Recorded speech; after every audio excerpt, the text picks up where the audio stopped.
तो 2025 के अंदर हमने बहुत सारे तरह के लैपटॉप्स देखे हैं मार्केट में, लेकिन उनमें से कुछ ही लैपटॉप ऐसे थे जिन्हें मैं बेस्ट लैपटॉप्स ऑफ 2025 कहना चाहूंगा। और 2026 में भी अगर तुम कोई लैपटॉप लेने का प्लान कर रहे हो ना, तो ये वीडियो तुम्हारे काफी काम आ सकती है। तो आ जाओ फिर उन सुपर हिट लैपटॉप्स के बारे में बातचीत करते हैं। बाकी चश्मा लगा के तुम्हारा भाई समझदार तो लग ही रहा होगा।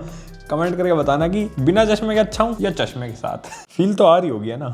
तो वेलकम टू ज्ञानी टेक वीडियो के एपिसोड 6 में। हर संडे हम तुम्हें ऐसे ही बढ़िया डोज देते रहते हो, तो सब्सक्राइब कर देना और कमेंट में नेक्स्ट टॉपिक बता देना, क्योंकि तुम्हारी रिक्वेस्ट बनती है ये वीडियोस। सबसे पहले आता है अपना best value for money laptop, जिसका नाम हो सकता है तुमने गैस भी कर लिया हो। जी हाँ गाइस, वो है मोटोरोला का मोटोबुक 60 लैपटॉप। अभी कुछ टाइम पहले ही हमने इसका रिव्यू बनाया था और उसकी वीडियो में मैंने बताया था कि कैसे सेल के अंदर ये लैपटॉप हमें लिटरली 40,000 रुपीज का मिला है। और अंडर 50,000 के बजट में भी ना इस लैपटॉप को कोई नहीं हरा सकता, जिस टाइप की चीजें ये डिलीवर करता है। मतलब इस लैपटॉप के अंदर भाई तुम्हें एक ओलेड डिस्प्ले मिलती है, फुल्ली मेटल बॉडी और कोर 5H सीरीज का प्रोसेसर दे रखा है, और रैम SSD भी काफी अच्छी है, जो कि अपग्रेडेबल भी है। लिटरली तुम्हें एक 14 इंच के छोटे लैपटॉप को अपग्रेड कर सकते हो भाई। और रैम SSD दोनों के दो स्लॉट्स दे रखे हैं। बस इस लैपटॉप का बैटरी बैकअप थोड़ा सा कम मिलता है हमें, लाइक 5 to 6 आवर्स तक का। बट स्टिल जिस प्राइस पर ये आता है ना, उस प्राइस में कोई भी लैपटॉप इतनी सारी चीजें ऑफर नहीं कर रहा है। इसका रिव्यू चेकआउट करना तुम्हें खुद समझ में आएगा। बाकी रही बात मोटोरोला कैसा ब्रांड है,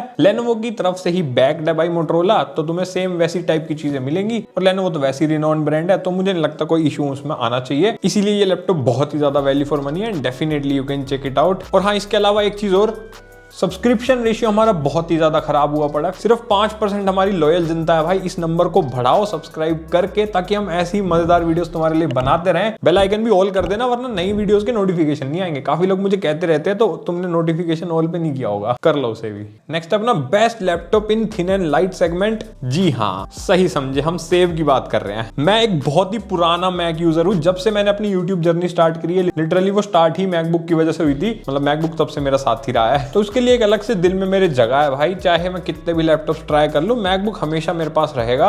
और थिन एंड लाइट कैटेगरी में ना मुझे नहीं लगता अभी तक भी मैकबुक का कोई तोड़ है। काफी सारे लैपटॉप्स अब आ चुके हैं जो मैकबुक से बेटर भी है कई एस्पेक्ट्स में, बट स्टिल भाई देखो, जो चीजें मैक डिलीवर करता है ना, वो कई बार वो भी नहीं कर पाते। और स्पेशली ना मैं मैकबुक एयर M4 की बात कर रहा हूँ, क्योंकि वो बहुत ही ज्यादा वर्दी लैपटॉप है इस वक्त पे। पहले मैकबुक एयर M2 था, फिर M3 बना, फिर M4 बन गया। हो सकता है M5 आ जाए तो वो भी वर्थ इट बन जाए। अब उसके कुछ रीजंस है जो मैं तुम्हें बता देता हूँ कि ऐसा मैं क्यों कह रहा हूँ। इस लैपटॉप में लिटरली भाई तुम्हें फुल्ली मेटल डिजाइन मिलता है, काफी ज्यादा तगड़ी बिल्ड क्वालिटी है, डिस्प्ले इसकी बहुत ही ज्यादा अमेजिंग है, एंड बैटरी बैकअप तो भाई तुम मतलब क्या ही बोलोगे। 20 आवर्स का लिटरली वीडियो प्लेबैक टाइम इसमें मिलता है। तुम अगर कोई मूवीज वगैरह वीडियोस वगैरह देखते हो तो 20 घंटे इसकी बैटरी चलेगी, और अगर काम वाम भी करते हो तो 14 से 15 घंटे बहुत आराम से चलती है इसकी बैटरी। मेरे पास भाई मेरा M1 है और इसको लिटरली 3 से 4 साल हो गए हैं, बट स्टिल मुझे 8 से 10 घंटे का बैकअप ये बहुत आराम से निकाल देता है। तो सोचो, काफी सालों तक भी तुम्हें एक अच्छा बैकअप उम्मीद कर पाओगे मैकबुक से। प्लस मैक OS एक अलग ही भाई नशा है भाई। अगर तुमने यूज कर लिया तो लिटरली तुम्हें विंडोज थोड़ा सा ऐसे जर्की सा फील कराएगा। तो स्पेशली स्टूडेंट्स और प्रोडक्टिविटी वाले बंदों के लिए ना भाई मैक मैं डेफिनेटली रिकमेंड करता हूं कि तुम लोग खरीद सकते हो। लेकिन एक ऑडियंस को मैं ये भी बोलता हूं कि तुम मैक मत खरीदो। ऐसा इसलिए क्योंकि भाई काफी लोग ऐसे होते हैं जिनको ना विंडोज स्पेसिफिक सॉफ्टवेयर चलाने होते हैं, चाहे वो प्रोडक्टिविटी भी कर रहे हैं, बट वो सॉफ्टवेयर मैक में अच्छे से नहीं चल पाता। तो उन लोगों को मैं फिर विंडोज रिकमेंड करता हूँ। अदरवाइज स्टूडेंट्स वगैरह प्रोग्रामिंग, कोडिंग और ये सब चीजें अगर तुम्हें करनी है, इवन वीडियो एडिटिंग या कोई भी काम तुम्हें करना है, तो definitely you can go with a MacBook. और जिस हिसाब से अभी रैम की प्राइस बढ़ती जा रही है ना, मुझे लगता नहीं ज्यादा टाइम तक भाई 16 GB की रैम मैकबुक में मिलेगी तुम्हें। तो अभी 70 to 80,000 में तुम्हें मैकबुक एयर M4 मिल जाता है, एंड इट्स डैम वर्थ भाई। वो लैपटॉप काफी अच्छा है। तो थिन एंड लाइट सेगमेंट में अभी तक मुझे मैकबुक से तगड़ा कुछ नहीं लगता। बाकी मैं आगे तुम्हें और थोड़े बहुत लैपटॉप्स बताऊंगा, तो हो सकता है मुझसे अग्री कर जाओ फिर तुम। नेक्स्ट है भाई अपना बेस्ट लैपटॉप इन बजट गेमिंग सेगमेंट। किया गैस? किया नहीं किया? अरे यार, लेनोवो लोग की बात कर रहा हूँ भाई मैं, इसको कैसे भूल सकते हो। बजट गेमिंग लैपटॉप के सेगमेंट में इस लैपटॉप का कोई मुकाबला नहीं है। मैं इस साल लिटरली वेट कर रहा था कि कोई लैपटॉप तो ऐसा निकल के आएगा जो भाई हरा देगा लोग को, लोग की मार्केट खा जाएगा। पर पता नहीं क्यों, या तो दूसरे ब्रांड्स कोशिश नहीं कर रहे हैं या करना नहीं चाहते। क्योंकि भाई लिटरली जो चीजें आज भी हमें लोग के अंदर ऑफर की गई है ना, वो कोई और ब्रांड अपने बजट गेमिंग लैपटॉप के सेगमेंट में दे ही नहीं रहा है। हो सकता है मेरी इस बात से काफी लोग ऑफेंड भी हो जाएं, पर ये सारी बातें मैं वही बोल रहा हूँ जो मैंने एक्सपीरियंस किया आज तक। काफी सारे रिव्यूज बनाए यार तो पता चल जाता है। देखो मेरे हिसाब से ना एक गेमिंग लैपटॉप में मिनिमम 100% sRGB वाली डिस्प्ले होनी चाहिए, मक स्विच होना चाहिए जिससे तुम iGPU और डेडिकेटेड ग्राफिक कार्ड में शिफ्ट कर सको, बढ़िया थर्मल्स होने चाहिए और तगड़ी परफॉर्मेंस होनी चाहिए। बैटरी बेशक ना मिले लेकिन ये सारी चीजें तो गेमिंग लैपटॉप में मेरे हिसाब से होनी ही चाहिए। इवन अब तो बजट गेमिंग लैपटॉप में भी ये सारी चीजें भाई मिनिमम रिक्वायर्ड है। और तुम मानोगे Lenovo Lock में ये सारी चीजें हमें मिलती हैं। बेशक उसमें थोड़ी बहुत बिल्ड क्वालिटी से रिलेटेड इश्यूज हैं, हल्का हल्का वोबल करती है डिस्प्ले, पॉलीकार्बोनेट बिल्ड में आता है वो लैपटॉप, पर वो फिर भी टॉलरेट हो सकती है। बट ये चीजें टॉलरेट नहीं कर सकते भाई हम, क्योंकि ये तो कोर है ना एक गेमिंग लैपटॉप का। मतलब मैं ऐसा नहीं कह रहा कि और किसी लैपटॉप में ये सब नहीं आता है। मतलब अगर तुम टफ की तरफ जाना चाहो, नाइट्रो की तरफ जाना चाहो, या फिर HP की विक्टस या ओमन सीरीज की तरफ जाना चाहो, तो उनमें भी ये चीजें तुम्हें मिलेंगी, लेकिन एक अच्छे खासे अमाउंट को पे करने के बाद। मतलब इन सब के अगर तुम महंगे वाले लैपटॉप्स के वर्जन खरीदोगे जो 1 लाख से ऊपर आते हैं, उनके अंदर तुम्हें ये सारे फीचर्स मिल जाएंगे। लेकिन ये सारे ब्रांड जो बजट सेगमेंट वाले गेमिंग लैपटॉप्स हैं उनके अंदर ये चीजें हमें नहीं देते हैं। लेकिन Lenovo Lock भाई 60,000 से शुरू हो जाता है एंड इसके भी काफी सारे वेरिएंट्स है, 1 लाख से ऊपर भी ये जाता है। और उन सब में तुम्हें ये 3-4 बेसिक चीजें मिलेंगी ही मिलेंगी विदाउट एनी डाउट। तो ये लैपटॉप लिटरली 2024 का भी सबसे तगड़ा गेमिंग लैपटॉप रहा है एंड 2025 में भी ये सबसे ज्यादा तगड़ा लैपटॉप रहा है। बीच में कुछ मदरबोर्ड के इश्यूज हुए थे लेकिन Lenovo ने उन्हें रिजॉल्व कर दिया। तो हाँ, इसलिए हम इसको गेमिंग लैपटॉप के बजट सेगमेंट में टॉप पे रख सकते हैं इस साल के। देखते हैं 2026 में क्या होता है, क्या पता कुछ तगड़ा आ जाए। नेक्स्ट है भाई अपना मोस्ट यूनिक गेमिंग लैपटॉप और ये है Asus का ROG Strix G16 लैपटॉप। ये भाई 2025 का सबसे यूनिक लैपटॉप लगा मुझे, क्योंकि इसके अंदर एक ऐसा तगड़ा फीचर दिया था Asus ने जो किसी लैपटॉप में मैंने आज तक नहीं देखा। मतलब तुम इसकी बॉटम लिड को भाई एक क्लिक से खोल सकते हो, ना कोई स्क्रू का झंझट, भाई कोई परेशानी नहीं। जैसे अपने फोन का ढक्कन खुलता था ना पहले, सेम वैसे ही लैपटॉप की बॉटम लिड खुल जाती है। तो इनकेस अगर तुम्हें अपग्रेड करना है लैपटॉप, रैम लगानी है, SSD लगानी है, वारंटी वॉइड का चक्कर भी खत्म, बढ़िया एकदम आत्मनिर्भर। एंड वैसे भी ये लैपटॉप मुझे काफी ज्यादा पसंद आया था। मतलब RGB के तड़के तुम्हें भर भर के मिलते हैं, बिल्ड क्वालिटी टॉप नॉच, एक प्रीमियम क्लास लैपटॉप है भाई ये Asus का। तो डेफिनेटली मतलब ये बेस्ट लैपटॉप्स की कैटेगरी में तो आना ही चाहिए भाई। इतनी तगड़ी चीजें Asus कर रहा है मार्केट में, तो डेफिनेटली यार है ना। और प्रैक्टिकल है सबसे बड़ी बात, ऐसे नहीं कि बस चकाचौंध वाला फीचर है ना भाई, प्रैक्टिकल फीचर दिया इन्होंने। तो जो लोग भी एक प्रीमियम गेमिंग लैपटॉप देख रहे थे मार्केट में, इसको तुम चेकआउट कर सकते हो। नेक्स्ट है अपना best OLED gaming laptop. Gaming laptops में OLED डिस्प्ले अभी तक नहीं आई थी, लेकिन इस साल Acer ने निकाल दिया भाई अपने Predator Helios Neo 16S वाले लैपटॉप में। और ये पहला OLED वाला लैपटॉप है जो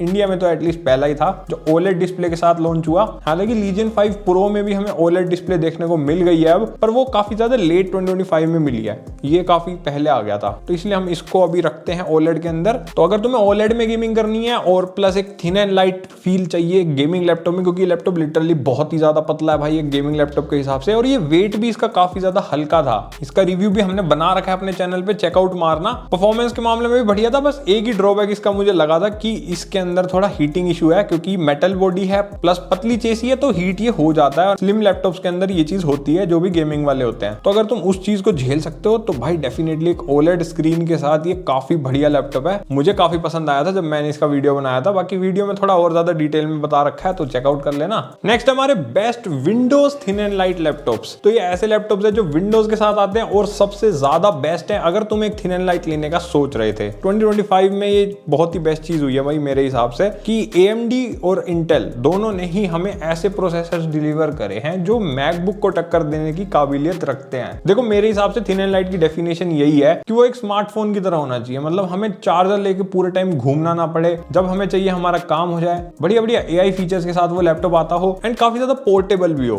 तो मैं बात कर रहा हूँ AMD के Ryzen AI चिपसेट वाले जितने भी लैपटॉप्स हैं वो, और Intel के जो अल्ट्रा सीरीज 2 वाले जितने भी लैपटॉप्स हैं, ये हमारे इसी साल लॉन्च हुए हैं। और इन सभी लैपटॉप्स में सबसे बड़ी चीज जो हमें मिलती है वो है AI, जिसकी वजह से ऑलरेडी इतना बवाल मचा हुआ है। देखो गेमिंग लैपटॉप्स में ना GPU होता है, वो सारे AI टास्क को बढ़िया संभाल सकता है। एंड मैकबुक्स के अंदर भी न्यूरल इंजन होता है जो AI टास्क को काफी अच्छे से हैंडल कर लेता है। लेकिन विंडोज में ना एक गैप था भाई थिन एंड लाइट लैपटॉप में, कि वो काम नहीं हो पा रहा था, कितना ही कर लो। देन Copilot प्लस PC के साथ हमारे Ryzen और Intel के जो AI चिपसेट्स वाले आया ना processor, ultra series 2 and Ryzen AI वाले, इन्होंने गेम ही पलट दिया। क्योंकि जिस भी लैपटॉप में तुम्हें इन दोनों में से कोई भी प्रोसेसर अगर देखने को मिलता है ना, तो समझ लो भाई वो तुम्हें 10+ आवर्स का बैटरी बैकअप देगा। Copilot प्लस PC होगा, यानी कि 50 टॉप्स के आसपास की उसकी AI परफॉर्मेंस होगी। ऑन बैटरी वो तगड़ी परफॉर्मेंस डिलीवर करेगा, तुम्हें चार्जर लगाने की जरूरत नहीं है अगर तुम्हें कोई हैवी टास्क करना है, जैसा अपने स्मार्टफोन्स में या फिर मैकबुक में होता है। ARM चिपसेट्स वाला सिस्टम तुम्हें x86 प्रोसेसर में मिल गया, मतलब जो आज तक हम यूज कर रहे थे x86 ही कर रहे थे, तो अब उनके अंदर तुम्हें वो वाला फायदा देखने को मिल गया। बेसिकली विंडोज में मैक वाली फील कहना चाहूंगा मैं ये।